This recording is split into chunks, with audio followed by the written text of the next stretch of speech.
Students, welcome to Avengers by Unacademy, your English educator Sania sir. और आज की इस वीडियो में आपकी सिलेबस की एक बहुत ही प्यारी सी and important poetry somebody's mother का वन शॉट लेकर आई हूं मैं। तो ये जो हमारी पोम है बहुत ही प्यारी सी पोम है। आपको नेम से ही समझ में आ रहा है कि समबडीज मदर मतलब किसी की मदर। बहुत बार ऐसा होता है, हम रोड पे एल्डरली लोगों को देखते हैं, वो भी तो किसी ना किसी की मदर होती हैं, ग्रैंड मदर होती हैं, ग्रैंड फादर होते हैं। तो आज हम यही एक प्यारा सा लेसन लर्न करने वाले हैं हमारी इस पोएट्री से। तो चलिए बिना किसी डिले के अपनी वीडियो की शुरुआत करते हैं। लास्ट में एक क्वेश्चन भी है जिसका आंसर आप मुझे कमेंट सेक्शन में देंगे।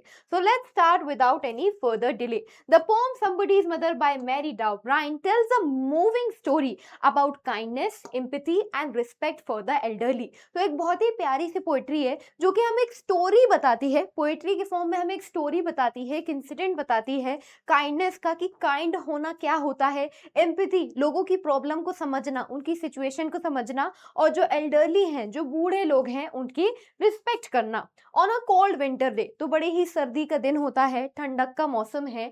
Described as the women was old and dragged and grey and as women stood at a busy street crossing. तो यहाँ जैसे कि आपकी एनसीईआरटी में इमेज दी गई है, एक बूढ़ी सी विमेन जो है वो रोड क्रॉसिंग के पास खड़ी हुई हैं। बड़ी ही सर्दी है, बेचारी पुरानी सी पुराने से कपड़े पहनी है, बुढ़ी सी हैं, ग्रे है, मतलब उनके जो बाल हैं वो ग्रे हैं और जो उनके कपड़े हैं वो भी एकदम पुराने से हैं। तो वो एक रोड क्रॉसिंग के पास खड़ी हुई है, बर्फ बर्फ पड़ी हुई है, ठंडा सा मौसम है, एकदम ठंडा सा दिन है। तो इस तरीके से हमारी पोएट्री की शुरुआत होती है and this is the basic setting of our story. Clear है यहाँ तक? अब हम आगे बढ़ते हैं। The street was covered with snow and was hasted by many people. अब हमें पता है ना, एक बहुत ही फेमस सा डायलॉग है कि ये दुनिया किसी के लिए नहीं रुकती। तो यहाँ जो रास्ता है ये बर्फ से ढका हुआ है, इस पे बर्फ पड़ी हुई है, ठीक है, बहुत ज्यादा, और लोग जल्दबाजी में जल्दी जल्दी आ रहे हैं। अब क्योंकि बर्फ पड़ी हुई है तो जो रास्ता है वो थोड़ा सा स्लिपरी भी है और डेंजरस भी है, क्योंकि कैरियजेस चल रहे हैं, कार्ट्स चल रहे हैं, लोग आना जाना कर रहे हैं। क्लियर है यहाँ तक? हर feet were aged and slow and she was afraid to cross the slippery road alone। और उनके पैर कैसे बताए गए हैं? क्योंकि वो बेचारी बूढ़ी हैं। अब बूढ़े लोग कैसे करते हैं? धीरे धीरे चलते हैं, धीरे धीरे चीजों को करते हैं। तो वो भी बेचारी ऐसे ही बूढ़ी सी हैं, चीजों को धीरे धीरे कर रही हैं। जो रोड है वो बहुत ज्यादा स्लिपरी है और बहुत ज्यादा ट्रैफिक है, गाड़ियां आ जा रही हैं। She stood there helplessly watching the crowd pass by. तो वो वहां ऐसे खड़ी हुई हैं, रोड नहीं क्रॉस कर पा रही हैं, कोई भी उन पर ध्यान नहीं दे रहा है। क्राउड जो है, जो भीड़ है, सब अपना निकल रहे हैं, आना जाना कर रहे हैं, सब अपनी बातों में लगे हैं, कैरियजेस चल रहे हैं, but no one is noticing her. और वो वहां ऐसे हेल्पलेसली, लाचार तरीके से, बेचारी बनके ऐसे वो बेचारी खड़ी हुई हैं। क्लियर है यहाँ तक? I hope it's clear to all of you. Now many people cross the street without noticing her difficulty. तो बहुत सारे लोग बिना उन्हें नोटिस करे कि यहाँ एक विमेन भी खड़ी है, कोल्ड विमेन भी खड़ी है, उन्हें बिना नोटिस करे एकदम नेग्लेक्ट करते हुए वहां से जा रहे हैं। They were too busy with their own lifes to stop and help. वो शायद अपनी ही लाइफ्स में कि अरे आज स्कूल में ये हुआ, मेरे ऑफिस में ये हुआ, इसने मुझे ये कहा, कि वो इतना बिजी है कि उनके पास टाइम ही नहीं है कि वो उनको रोक के हेल्प करें। ये दिखाता है कि कहीं ना कहीं कितना नेग्लिजेंस है हमारी ह्यूमन सोसाइटी में, कि हम हमारी लाइफ में इतना इंडल्ज हो जाते हैं that we don't care about others people problem, which is basic humanity. Soon a group of school boys came along. अब क्या होता है, एकदम से स्कूल की छुट्टी होती है और स्कूल से जैसे बच्चे निकलते हैं वैसे ही लड़कों का एक झुंड सा आता है। सब स्कूल से वापस आ रहे हैं, उनका एक ऐसा ग्रुप है, सब आ रहे हैं। और इन स्कूल बॉयज को कैसे बोला गया है, कैसे डिस्क्राइब करा गया है? A flock of sheep. जैसे भेड़ बकरियां एकदम ऐसे आती है ना, वैसे ये स्कूल के बच्चे जो हैं आ रहे हैं, laughing and shouting after the day at school. School खत्म हो गया है, जैसे बचपन में हम करते थे, मतलब तुम लोग करते हो या मैं करती थी, राइट? एकदम ऐसे खुशी से स्कूल से निकल रहे हैं, ये छुट्टी हो गई, मजा आ रहा है, भाग रहे हैं, दौड़ रहे हैं, हंस रहे हैं, चिल्ला रहे हैं। Most of them rushed pass the old women. उनमें से भी बहुत सारे बिना उन ओल्ड वुमेन को नोटिस करे, सबकी तरह उनकी बगल से निकल जाते हैं, जैसे वो वहां पे खड़ी ही नहीं हुई हैं। But one boy notice her anxious face. पर उनमें से एक लड़का, द गैलियस लैडे ऑफ ऑल, उनमें से एक लड़का उन्हें नोटिस करता है, उनकी हैरान परेशान चेहरे को देखता है and understood that she needed assistant. और इस बात को समझता है कि उन्हें किसी की हेल्प चाहिए है, वो अकेले रोड क्रॉस नहीं कर पा रही हैं। क्लियर है यहाँ तक?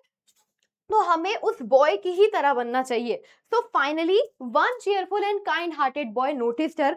एक चीयरफुल, वो लड़का कैसे डिस्क्राइब करा गया है, the specific lines used in your NCERT is gayest lady of all. Gayest मतलब हैप्पीएस्ट। तो उनमें से जो सबसे चीयरफुल, खुश मिजाज लड़का है, काइंड हार्टेड लड़का है, वो फाइनली उनको नोटिस करता है। He stop beside her and politely offer to help her cross the road. वो उनके बगल में रुकता है और उन्हें ऑफर करता है कि क्या मैं आपको रोड क्रॉस करा सकता हूँ, क्या मैं आपकी रोड क्रॉस कराने में हेल्प करवा दूं।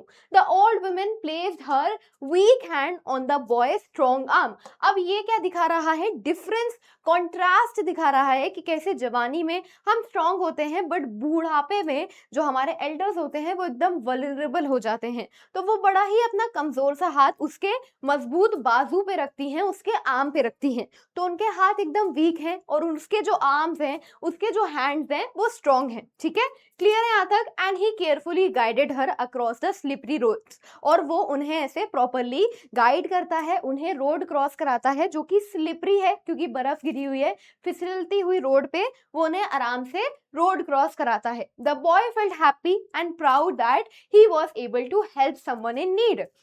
जो बॉय है, हेल्प करने के बाद उसे ऑब्वियसली अच्छा लगता है, हमें दूसरों की हेल्प करनी चाहिए। इसलिए नहीं कि वो हमें कुछ देंगे, बल्कि इसलिए because that's makes you a good human. This world is already filled enough with bad people, you don't have to be one of them. Be that exception, be that example of a good person, be that example of humanity. ठीक है, तो यहाँ उसे अच्छा लगता है उन्हें help करके।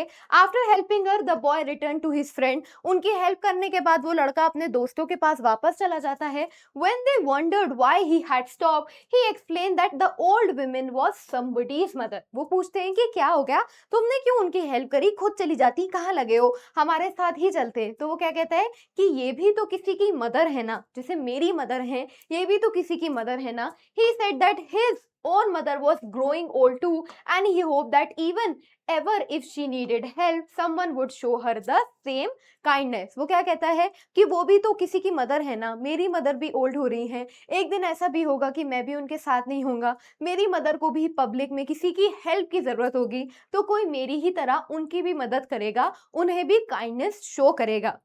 तो इसी तरीके से हमें अपने आसपास के लोगों को देखना चाहिए कि she is someone sister, he is someone's brother, वो किसी की मदर हैं, वो किसी के फादर हैं और उन्हें रिस्पेक्टफुली ट्रीट करना चाहिए। His words reveal deep empathy and maturity beyond his years. तो उसके शब्द दिखाते हैं कि कैसे वो दूसरों की प्रॉब्लम को समझता है और कितना मैच्योर है। सो ये हमारी एक बहुत ही प्यारी सी पोइट्री है जो कि हमें एक बहुत ही अच्छा लेसन देती है, किसकी तरफ, काइंडनेस की तरफ। अब वो जो ग्रेटफुल वुमेन है, the grateful old women thank the boy warmly. बड़े ही खुशी के साथ वो उसे थैंक यू बोलती हैं। That night she remembered his kindness and pray for him. और उस रात जब वो अपने घर पे होती हैं तो उस लड़के ने जो उनकी मदद करी है वो उसको याद रखती हैं और उसके लिए प्रे करती हैं। अगर तुम किसी की मदद करते हो, तुम्हें कुछ मिले या ना मिले, तुम्हें उनकी दुआएं जरूर मिलती हैं। लोगों का दिल दुखाने से डरना चाहिए। ठीक है, the pome ends with her blessing. तो जो पोम है वो उनकी ब्लेसिंग्स के साथ खत्म होती हैं। somebody's son asking God to reward the young boy who had shown such compassion when others ignored her। तो वो क्या कहती हैं कि ये भी किसी का बेटा है, somebody's son ने मेरी मदद करी, आई होप उसे जो भी चीजें चाहिए गॉड उसे ब्लेस करिएगा। So that's the part of being a good human.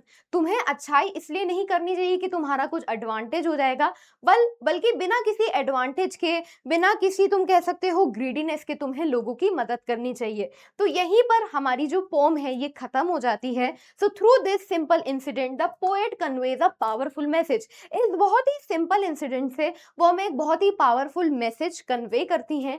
Every elderly person is somebody's mother or father and deserve love, care and respect। कि हर elderly इंसान किसी की माँ है, किसी के बाप हैं, किसी के भाई हैं, किसी के दादा दादी हैं। The poem teaches that even a small act of kindness can brighten someone's life, inspires others to be more compassionate। तुम्हें एहसास नहीं है कि कहाँ कब तुम एक छोटी C small act of kindness दिखाओगे और इस इंसान का कितना दिन बन सकता है। इसलिए try to be more respectful with people, try to be more kind with people. ठीक है, सो ये हमारी पोएट्री है। बहुत मैंने मोटिवेट कर दिया तुम लोगों को। And here's the question now for you all, how is the old women described in the opening line? जो ओल्ड वुमेन है उन्हें ओपनिंग लाइन में कैसा डिस्क्राइब करा गया है? Young and beautiful, old ragged and grey, rich and well dressed, strong and confident. इसका correct answer क्या होगा ये तुम बताओगे मुझे,